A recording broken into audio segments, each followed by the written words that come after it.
àní tó bá ti sọ̀rọ̀ dáṣẹ́dáṣẹ́ ni ìwọ tó bá mọ̀nà ibẹ̀ ó kú oríire torí pé àtàmátàsé lọ́lọ́run lèmi ṣẹ̀kún ọ̀la àbáwọn ẹ lọ ságìjù lórí ilẹ̀ àṣẹ ẹni bá débẹ̀ dandan ni àrí tí ẹ ṣe. tó lóòótọ́ ni lórí ètò wa tòní àtàmátàsé lọ́lọ́run wa ọlọ́run kan ṣoṣo gbé sókè.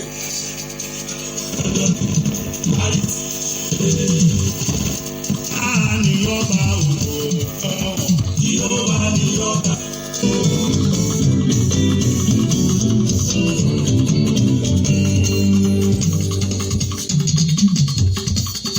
Àníta níyànbá ògo náà. Jésù Kristi olùgbàlà ẹ ṣé lọ́ba ẹ̀yin èèyàn rẹ̀ tí gbogbo aráyé ṣe lọ́ba. Ìyá sì máa fi ayọ̀ sí i. Báyọ̀ kì í sì tọkàntọkàn ọba olúwo inú yìí. Kó wọlé wá. Tani ọba òkú náà. Ìyọba òkú. Àníkàní. lóòótọ́ ni kọ́ba ògo kó wọlé wá àlejò mi ń bẹ lórí ètò yìí à ń pelé ní Saturday Gist pẹ̀lú Jídé Fáṣídà ọmọọba Jídé Fáṣídà ló ń bẹ lórí ètò wa ní ìkànnì Trinity Radio Vision FM ó yá jẹ́ ká gbóhùn àlejò mi kó bá àwọn ènìyàn sọ̀rọ̀ ó yá ẹ káwọn olólùfẹ́ yín. ẹ káàbọ̀ mú kí gbogbo ojú tó ń wò mí àti gbogbo ojú tó ń gbọ́ mi èmi ni Babájídé ọmọ Fáṣídà ọmọ wọn lóòdó ẹ̀gìn. dìbà ọmọ wọn lóòdó ẹ̀gìn òǹdó kan ìlà méjì bó tilẹ̀ jẹ́ pé Fáṣídà ò ní ìlà méjì nábì gbé sókè.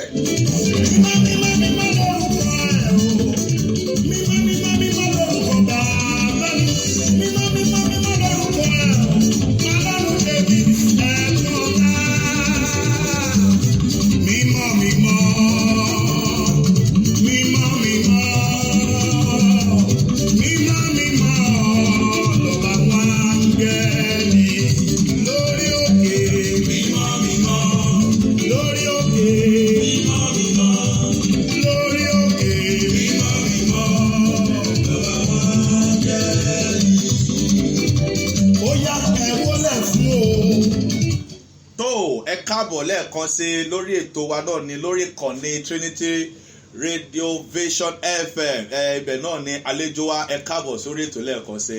ẹ káàbọ̀ gbogbo lè mú kí o. báwo lẹ ṣe rí èní sí. a dúpẹ́ lọ́dọ̀ Ọlọ́run a dúpẹ́ lọ́wọ́ Elédùmarè ọba tó jẹ́ kí ọjọ́ ìní ṣojú gbogbo aláyọ̀ àtàlàáfíà bó tiẹ̀ jẹ́ wípé à ń wò látòrí afẹ́fẹ́ ṣùgbọ́n a dúpẹ́ lọ́wọ́ Ọlọ́run pé ogun òjàlú yìí ogun òdẹ̀já orí kọ̀ọ̀kan wa. tó ọmọọba Jídé lórí bó ṣe ń ṣẹlẹ̀ káàkiri orílẹ̀-èdè Nàìjíríà lónìí kí lẹ lè rí sọ sórí ẹ̀. a dúpẹ́ lọ́dọ̀ Ọlọ́run bákan náà. pàápàá jùlọ lórí protest tí wọ́n ṣe lénìí lórí June 12. a dúpẹ́ lọ́wọ́ Ọlọ́run pé gbogbo tó ṣẹlẹ̀ ní June 12 ní abáṣe ń wo ti tó ń ṣẹlẹ̀ ní Ìbàdàn àti tó ń ṣẹlẹ̀ lẹ́kọ̀ọ́ yìí a rí pé ó wà peaceful kò sí wàhálà ibi tí wàhálà díẹ̀ fẹ́ wà a dúpẹ́ pé Ọlọ́run bá wa lọ́wọ́ sí bẹ́ẹ̀ ni. irú ìmọ̀ràn wo lẹ́yìn wá ní o láti sọ fún gbogbo etí tó ń gbọ́ yín nílé.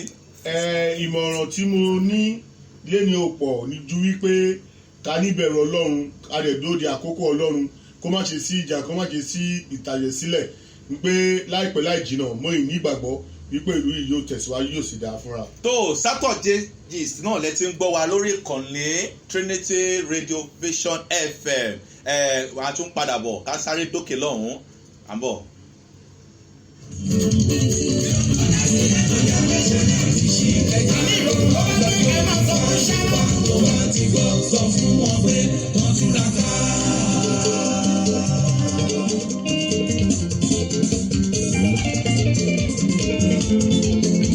tó orí ètò náà la wà yìí máa ti yí kúrò mẹ́ bó o ṣe ń gbọ́ bó ṣe ń dún bó ṣe ń tẹ́ máa láìkẹ́ kó rẹ̀ sí máa share.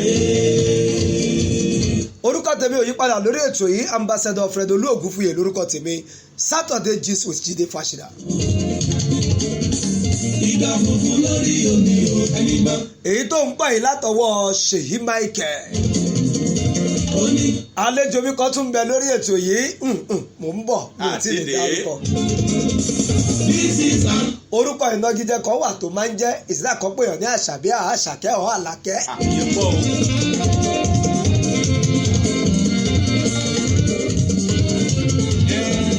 ṣé ìmàgàdá ti bèrè náà rè. tẹ́ bá ti ń gbọ́ orúkọ máa ro ni ẹwà kì í rò ènìyàn orúkọ ní máa ń ro mọ́. ìròyìn bẹ́ẹ̀ fẹ́ mọ̀. ṣèyí ṣàrara máa jẹ́ kó máa wà lókè torí ẹni mi tí wọ́n dárúkọ nísinsìnyí. lórí omi o ẹni bá mọ̀ wẹ́ kó bá lọ. talẹni tá à ń perí talẹni tá à ń sọ Jídé Fáṣídà ó ìwà lórí ètò yìí Àbíkẹ́ yẹ káwọn olólùfẹ́ ẹ lóhùn kan jẹ́ kí wọ́n gbọ́. ẹ kálẹ́ o gbogbo ilé o orúkọ tèmi ni Àbíkẹ́ Àtinúkẹ́. Àbíkẹ́ Àtinúkẹ́. ti ṣí ohun àláyé orin tuntun ni. ọ̀gbẹ́ni Jídé Fáṣídà ẹ sọ fún àwọn olólùfẹ́ yìí iṣẹ́ wo gan lẹ̀ ń ṣe. Pẹ̀lú oore ọ̀fẹ́ Ọlọ́run mo ń ṣiṣẹ́ pẹ̀lú ilé ẹ̀kọ́ gíga ti University of Lagos gẹ́gẹ́ bí non-teaching staff gẹ́gẹ́ bí admin àwọn tí ó ń gba ọmọ wọlé tàbí àwọn tó ń ṣiṣẹ́ pẹ̀lú àwọn tí ń ṣe olùkọ́ni.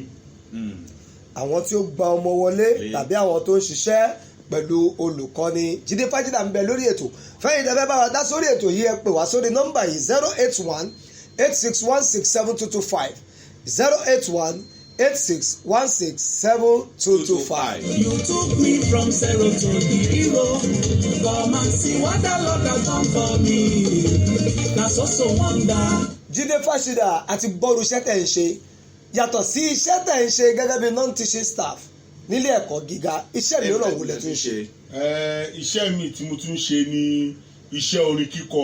Mo ní ẹ̀bùn orin kíkọ ní ìwọ̀nba tí Ọlọ́run ọba fún mi so mo máa ń lò yẹn náà mọ́ iṣẹ́ tí mo ṣe gẹ́gẹ́ bí full time job mi.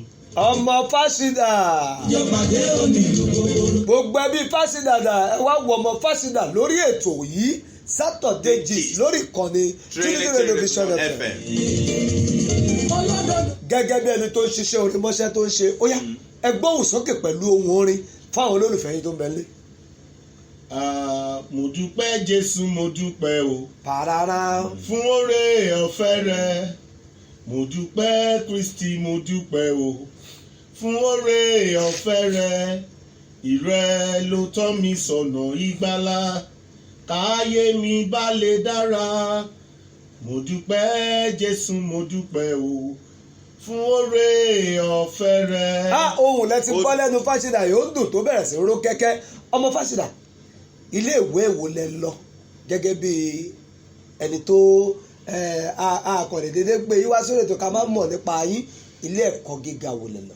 Ilé ẹ̀kọ́ gíga tí mo lọ tábà ní ilé ẹ̀kọ́ gíga ṣé ká mú láti fi di girama ni wọ ti yunifásitì àbí báwo ni ká ṣe mú kẹ̀yẹ́ kí n ṣe báyìí mo lọ sí ilé ẹ̀kọ́ girama Gbàgádà Grammar School èyí tó wà ní Ìyànà Òwòrò nígbà tí mo ṣetán níbẹ̀ mo lọ sí ilé ẹ̀kọ́ gíga ti yunifásitì tí mo dárúkọ lẹ́ẹ̀kan University of Lagos. yunifásitì ti ìlú Èkó ìyẹn túmọ̀ sí wípé ìlú Èkó lẹ ti ka ìwé gíga. Ó yá a wà pẹ̀lú ọmọọba Fáṣídà nínú ilé ẹ jẹ́ kí n gbélé ìwọlé nítorí Fáṣídà àti Àtinúkẹ́ tó ń bẹ lórí ètò yìí mò ń bọ̀ o mi ò tí ì dé ẹ jẹ́ kó máa ró wẹ́lẹ́wẹ́lẹ́.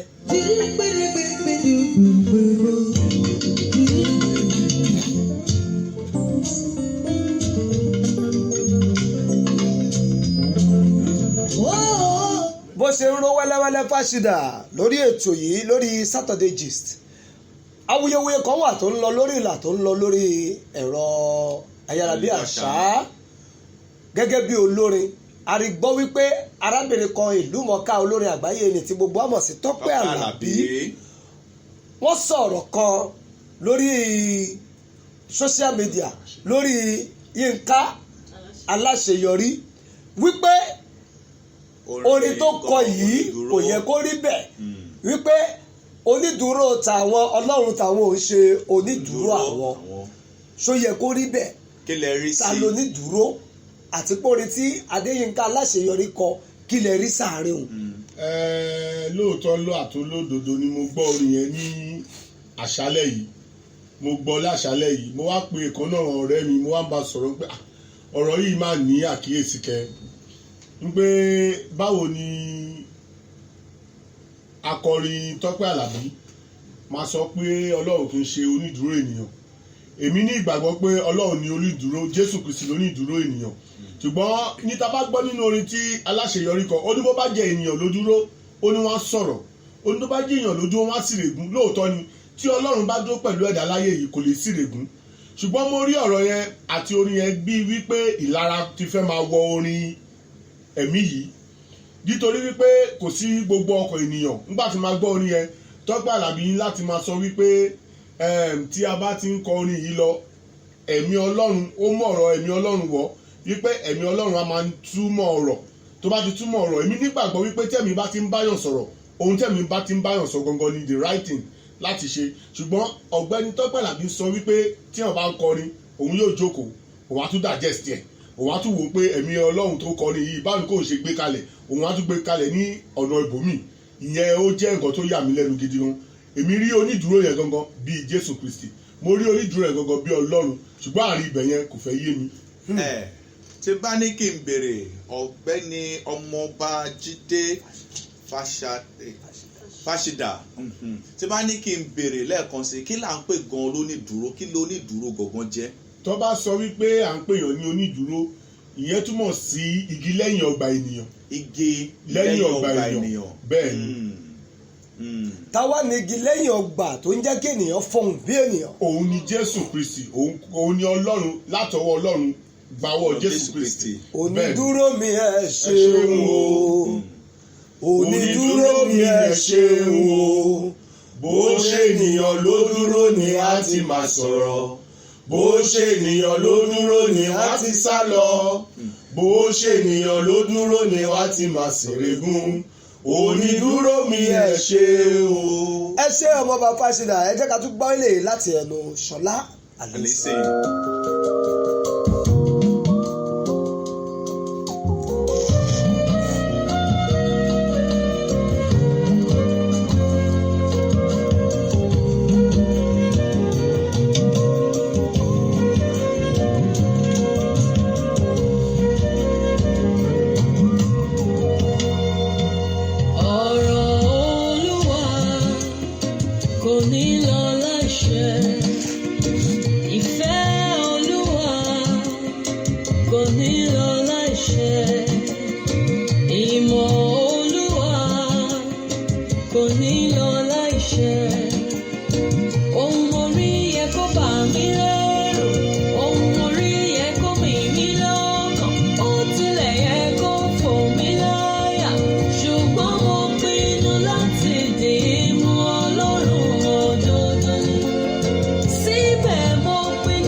Sọ bí Ọlọ́run bá fún ènìyàn ní ẹ̀bùn tó sì lò ó bó ti tọ́, ìyẹn túmọ̀ sí pé kò sóhun tí ẹnikẹ́ni lè sọ ẹni tá a bá fún lógo, ó di dandan kó lògo tiẹ̀. Bógo bá dé sí iwájú ènìyàn kan, bí ò bá lò dáadáa gbà kúrò. Ó mú mi rántí ìtọ́ ẹni tá a fún tálẹ́ǹtì 10 àti ẹni tá a fún lẹ́yọ kan.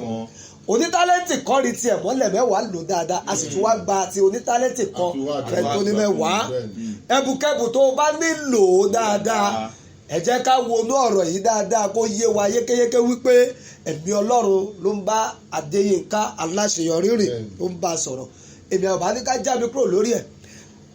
Àtinúkẹ́ Àbíkẹ́, èyí ni ìkéde tí mo fẹ́ polówó lórí ètò yìí lórí Àtinúkẹ́ wípé on the 17th of this month ni ọjọ́ ìbí Àtinúkẹ́. Àtinúkẹ́, báwo lọ́jọ́ náà ṣe máa rí?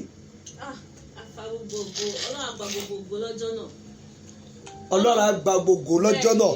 Ìyẹn túmọ̀ sí pé ẹ ń fi àkókò ipá àwọn olólùfẹ́ yìí kọ́ á bá yín ṣàjọyọ̀. Bó tilẹ̀ jẹ́ pé coronavirus ò jẹ́ ká ṣe lọ́dún tó kọjá, a máa ṣe lọ́dún yìí, ó máa láòdù gan. Nínú jù báyìí lọ lórí ètò yìí, orúkọ tèmi ò yí padà, Ambassador Fred Olú lórúkọ tèmi.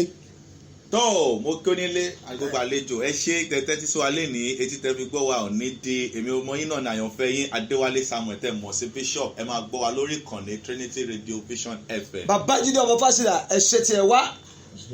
Àbíkẹ́, ẹ ṣe tiẹ̀ wá. Ó di ọjọ́ mi ọjọ́ rẹ̀. Ire o.